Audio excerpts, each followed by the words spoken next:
Hello बच्चों, आज हम आपको बताने चल रहे हैं when the new partners does not bring his share of goodwill premium in cash। तो मैं आपको बता रहा हूँ ट्रीटमेंट ऑफ गुडविल, यानी कि प्रीमियम ऑफ गुडविल का ट्रीटमेंट बता रहे हैं। जब एक नया पार्टनर्स गुडविल का अमाउंट कैश में नहीं लेके आता, इससे पहले मैंने बताया था जब वो फुल्ली अमाउंट कैश में लेके आता है, आज बता रहे हैं जब वो गुडविल का अमाउंट कैश में लेके नहीं आता है। when the new partners does not bring his share of goodwill premium in cash। इस कंडीशन में जनरल एंट्री क्या होती है, यही हमको आपको बताना है। तो इस कंडीशन में आपको क्या करना है, जब नया पार्टनर्स प्रीमियम ऑफ गुडविल का अमाउंट कैश में नहीं लेके आता है, तो इस कंडीशन में आपको करना है जनरल एंट्री न्यू पार्टनर्स। आपको जनरल एंट्री क्या होगी इस कंडीशन में,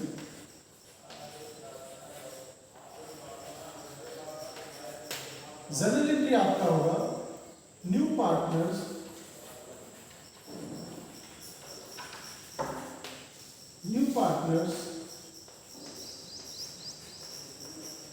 करेंट अकाउंट लिया to old partners capital account, old partners capital account. ये आपकी जनरल एंट्री होगी जब नया पार्टनर्स यानी new partners does not brings his share of goodwill premium in cash. जब वो गुडविल का अमाउंट कैश में नहीं लेके आएगा, तो आप ये लिख दीजिएगा। तो इस कंडीशन में न्यू पार्टनर्स का करंट अकाउंट ओपन किया जाता है, ठीक है।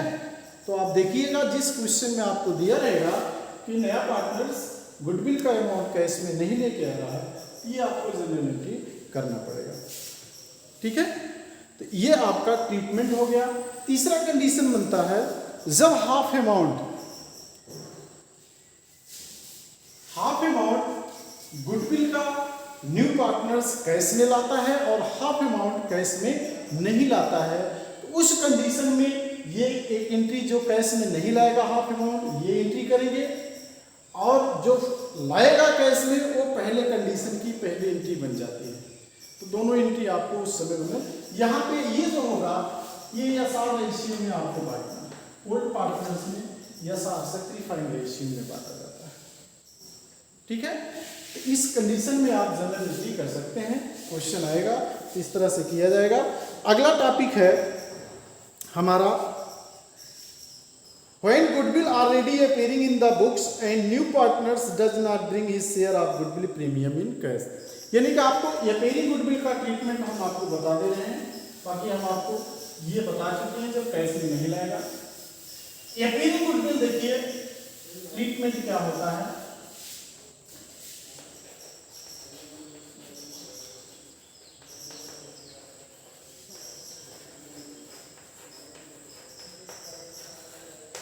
एपीरी गुडविल ये जो है बैलेंस शीट के एसेट्स में, यानी पुराने ओल्ड पार्टनर्स जो होंगे उनकी जो बैलेंस शीट होगी, बैलेंस शीट के एसेट साइड में ये अपीयरिंग गुडविल दिखाई देगा, अपीयरिंग गुडविल दिखाई देगा। बैलेंस शीट के एसेट साइड में लिखा रहेगा गुडविल, तो आप जान जाइएगा कि ये अपीयरिंग गुडविल है। इस गुडविल को ओल्ड पार्टनर्स में ओल्ड रेशियो में हम लोग डिस्ट्रीब्यूट कर देते हैं। इस गुडविल को ओल्ड पार्टनर्स में ओल्ड रेशियो में डिस्ट्रीब्यूट हम लोग कर देते हैं, ठीक है। तो इस कंडीशन में अगर आपको ओल्ड पार्टनर्स यानी कि अपीयरिंग गुडविल दिया गया है, इसको डिस्ट्रीब्यूट कैसे करेंगे, ओल्ड पार्टनर्स कैपिटल अकाउंट दिया,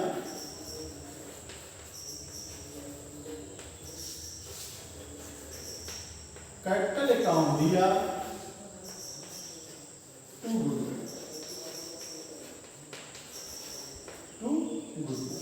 being appearing goodwill distributed in old partners in old ratio। ये ओल्ड रेशियो में रहेगा, यहाँ पे सैक्रिफाइंग रेशियो नहीं रहेगा, ओल्ड रेशियो में रहेगा। केवल प्रीमियम ऑफ गुडविल का अमाउंट हम ओल्ड पार्टनर्स में सैक्रिफाइंग रेशियो में डिस्ट्रीब्यूट करते हैं। ये आपका एंट्री हो गया। इस तरह से आप एंट्री देखिए कि अगर अपेरी गुडविल है, अपेरी गुडविल बैलेंस शीट के एसेट्स में दिया रहेगा, यानी ओल्ड बैलेंस शीट जो रहेगी, ओल्ड पार्टनर्स उस बैलेंस शीट में शो करेगा, उस अपेरी गुडविल को ओल्ड रेशियो में ओल्ड पार्टनर्स में डिस्ट्रीब्यूट कर देगा। अगला हमारा जो टॉपिक है,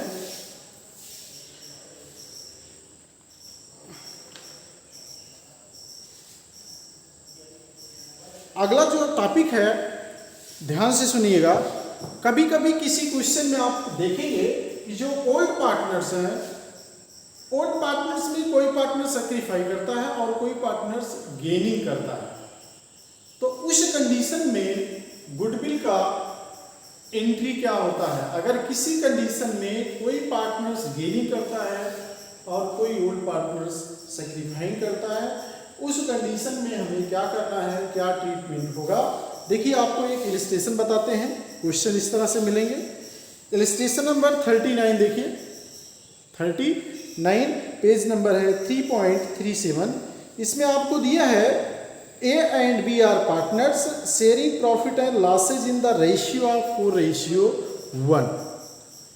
They admitted C into partnership for 1/6 share for which he pays 20,000 for goodwill। यानी कि A B ओल्ड पार्टनर्स है, इनका प्रॉफिट शेयरिंग रेशियो 4:1 है। सी नया पार्टनर्स है, उसका प्रॉफिट शेयरिंग रेशियो 1/6 है। वो गुडविल का अमाउंट कैश में लाता है, 20,000 कैश में ला रहा है। A B and C decided to share future profit in the ratio of 3:2:1। यानी कि सभी का न्यू रेशियो दिया गया है। Give the necessary general entries. आप ध्यान दीजिएगा, give the necessary general entries. आप देखिए क्वेश्चन देखिए, ए बी है, इनका प्रॉफिट शेयरिंग रेशियो 4:1 है और ये ओल्ड रेशियो है। New ratio A B C 3:2:1 दिया है, ठीक है। सी जो आ रहा है ये, इसको 1/6 मिल रहा है, ठीक है। ये गुडविल का अमाउंट 20,000 ला रहा है, इन कैश में ला रहा है। जब इन कैश में लाएगा तो मैंने बताया था कि उसका ट्रीटमेंट कैसे करना है। अब इस कंडीशन में सबसे पहले आपको निकालना है, अगर ऐसे क्वेश्चन दिया है, जनरल एंट्री के लिए दिया है, तो आप सबसे पहले आप क्या निकालेंगे? एसआर रेशियो निकालेंगे, कैलकुलेशन ऑफ, क्योंकि न्यू रेशियो दिया है क्वेश्चन में और ओल्ड रेशियो दिया है, तो आप एसआर रेशियो निकालिए। आप लिखेंगे calculation of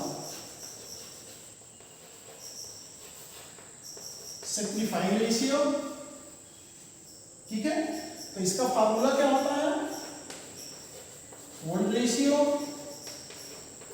minus new ratio is equal to SR होता है। अगर पॉजिटिव आता है एसआर, निगेटिव आता है तो गेनिंग होता है। तो देखिए, ए का देखिए, ओल्ड कितना है? 4/5 माइनस 3/6 इज इक्वल टू क्या होगा? 6 हो जा 24, यहाँ पे 30 लिखिए, 30 हो जाएगा माइनस 15, तो 24 माइनस 15 कर देंगे तो आपका आ जाएगा 9/30। ये एसआर आएगा, सैक्रिफाई रेशियो है, सैक्रिफाई कर रहा है, ये सैक्रिफाई कर रहा है, ठीक है। ए सैक्रिफाई कर रहा है, बी को देखिए, बी इज इक्वल टू हो जाएगा 1/5 माइनस 2/6, यहाँ पे आप 30 ले लीजिए इसे, 6 1 जा 6, 5 2 जा 10, यहाँ पे आ जाएगा 4/30। ये गेन कर रहा है, बी जो है गेन कर रहा है। इस कंडीशन में आप गुडविल के अमाउंट को, टोटल गुडविल के अमाउंट को ये लेगा, क्योंकि ये सैक्रिफाई कर रहा है। लेकिन जो 30 ये गेन कर रहा है, ये भी अपने गुडविल का हिस्सा ए को देगा। ठीक है, इस कंडीशन में सबसे पहले आप देखिएगा कौन पार्टनर सैक्रिफाई कर रहा है, कौन पार्टनर गेन कर रहा है। जो पार्टनर्स गेन कर रहा है ये अब अपने गुडविल का अमाउंट जो है सैक्रिफाइंग पार्टनर्स को देगा। तो अब इसका अमाउंट नहीं निकला है, बी का गुडविल का अमाउंट हमें कैलकुलेट करना है, फिर जाके जनरल एंट्री करना है, ध्यान से देखना। तो अब देखिए इस कंडीशन में क्या करना है, हमें बी का अमाउंट निकालना है, गुडविल का अमाउंट, बी का हिस्से का कितना होता है। इस तरह से आप निकालेंगे। पहला स्टेप में, फर्स्ट स्टेप इसमें करिएगा कि टोटल गुडविल क्या आएगा। Total goodwill is equal to होता है new partners goodwill into opposite ratio of new partner. 6/1 कर दीजिए, क्योंकि 1/6 इसको मिल रहा है न्यू पार्टनर्स को। तो टोटल गुडविल निकालने के लिए हमें क्या करना होता है, new partners goodwill into opposite ratio of new partners, ये फार्मूला होता है। ठीक है, न्यू तो ये आ जाएगा 1,20,000 1,20,000 आपका आ गया गुडविल। तो 20 goodwill is equal to 1,20,000 into 4/30 कर दीजिएगा। तो बी कितना गेनिंग कर रहा है,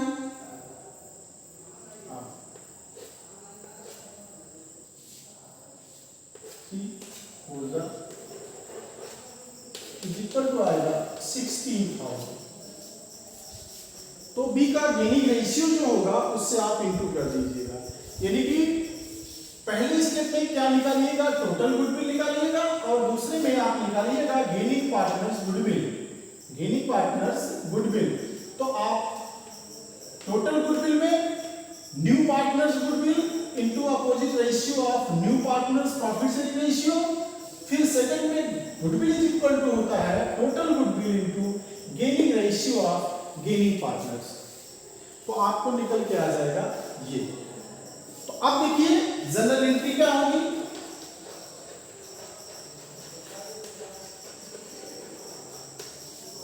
जनरल एंट्री में देखिएगा पहला एंट्री 20,000 गुडविल लेके नया पार्टनर आ रहा, तो सबसे पहले यही लिखते हैं, बैंक अकाउंट दिया टू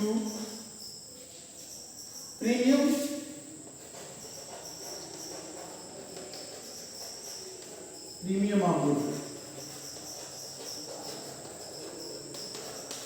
यहां पे आप 20,000 लिखिएगा, 20,000 being amount of premium of goodwill brings by new partners, narration आपके लिए कंपल्सरी, ये एंट्री हो जाएगी। सेकेंड एंट्री देखिए, सेकेंड एंट्री में देखिए अब जो पार्टनर्स गेनिंग करता है उसकी कैपिटल को हम लोग डेबिट करते हैं, जो पार्टनर सैक्रिफाई करता है उसकी कैपिटल को हम लोग क्या करते हैं, क्रेडिट करते हैं। देखिए अब इसको मैंने तुरंत बताया था, इस गुडविल को बांटते हैं। तो आप देखिए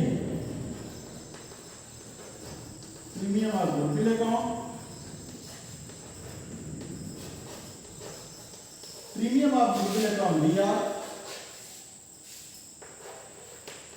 20 कैपिटल अकाउंट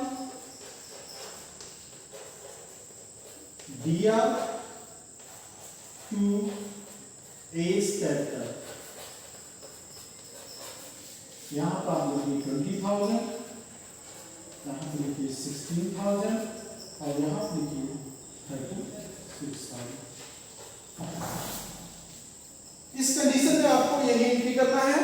आपको ध्यान दीजिएगा, इसी कंडीशन में अगर कोई पार्टनर्स गेनिंग करता है तो उतना अमाउंट वो सैक्रिफाइंग पार्टनर्स को देता है। तो 20,000 वो लेके आ रहा है नया पार्टनर, बी जो है वो गेनिंग कर रहा है 16,000 का, इसलिए ये दोनों के अमाउंट से जो पार्टनर सैक्रिफाई करता है उसकी कैपिटल को हम लोग क्रेडिट करते हैं। ऐसे ही क्वेश्चन आपको एग्जाम में ज्यादा पूछे जाते हैं।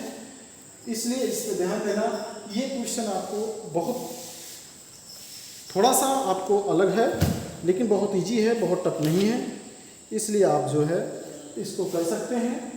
इसके बाद आपका जो रेशियो निकालना है, इस तरह से क्वेश्चन आप करिएगा, जो प्रॉब्लम आप पूछ सकते हैं। आगे का जो टॉपिक है हमारा वो है रीवैल्यूएशन। रीवैल्यूएशन क्या होता है, ठीक है। ये क्वेश्चन आप करिएगा, इसमें अगर कोई प्रॉब्लम्स है तो बताइएगा हमको। रीवैल्यूएशन क्या होता है?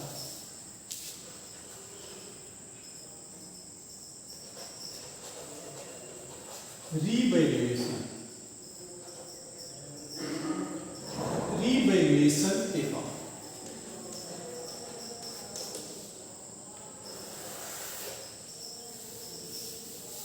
रीवैल्यूएशन अकाउंट, आप ध्यान दीजिएगा कि रीवैल्यूएशन अकाउंट क्यों बनाया जाता है। देखिए, जब ओल्ड पार्टनर्स रहते हैं और कोई नया पार्टनर्स जब आता है, तो ओल्ड पार्टनर्स कहते हैं भाई जो हमने रिजर्व बना के रखे हैं, हमने जो प्रॉफिट कमाया, जो बिजनेस में बनाया है, उसका वैल्यूएशन किया जाए। यानी कि एसेट्स कितनी है हमारी, लायबिलिटी कितना है, कितना हमारा प्रॉफिट होता है। नया पार्टनर्स भी बिजनेस के बारे में जानना चाहता है, उसका पोजीशन क्या है, कि क्या कोई फर्म लॉस में है या प्रॉफिट में है, उसकी एसेट्स का वैल्यू कितना है मार्केट में, उसकी लायबिलिटी कितना है। अगर लायबिलिटी ज़्यादा है, एसेट्स कम है, इसका मतलब बिजनेस माइनस में चल रहा है, तो ऐसे बिजनेस में नया पार्टनर्स एडमिशन नहीं देगा, ठीक है। इसलिए सारे एसेट्स का, सारी लायबिलिटी का रीवैल्यूएशन किया जाता है, फिर से पुनर्मूल्यांकन किया जाता है, और नए ओल्ड पार्टनर्स जो भी रिजर्व रखे रहते हैं उन सबको आपस में बांटते हैं। भाई नए पार्टनर्स को हम क्यों दें, क्योंकि हमने पिछले साल प्रीवियस ईयर में जो भी प्रॉफिट कमाया है, जो भी रिजर्व रखे हैं, उन सबको बांट लेते हैं। जो भी लॉसेज होती है उसको भी वो डिस्ट्रीब्यूट कर लेते हैं।